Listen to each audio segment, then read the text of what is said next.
breadboard.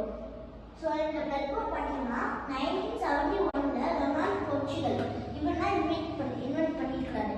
So இந்த breadboardல ரெண்டு types இருக்குது. ஒன்று சால்டர் அண்ட் சால்டர்லெஸ். இந்த ரெண்டு டைப்ஸ் breadboard இருக்குது. நம்ம கிட்ட இருக்கிறது சால்டர்லெஸ் breadboard. இந்த breadboardல என்னென்ன பார்ட்ஸ் இருக்குன்னா power rice, terminal rice, centre divider, இந்த மூணு பார்ட்ஸ் இருக்கு. ஸோ இங்கே பார்த்தீங்கன்னா இது வந்து பவர் ரைஸ், இது டெர்மினல் ரைஸ், இது 5 ரோஸாக இருக்கும். அண்ட் நடுவில் ஒரு சென்டரில் ஒரு கோடு இருக்கு இல்லையா, இது சென்டர் டிவைடர். இந்த லார்ஜஸ்ட் breadboardல 830 ஹோல்ஸ் இருக்கு. அண்ட் ஸ்மாலஸ்ட் ஒன்ல 170 ஹோல்ஸ் இருக்கு. அண்ட் நம்ம கிட்ட இருக்கிறது மீடியம் சைஸ், இதில் 400 ஹோல்ஸ் இருக்குது. ஸோ நெக்ஸ்ட் வீடியோவில் நம்ம இதை எப்படி யூஸ்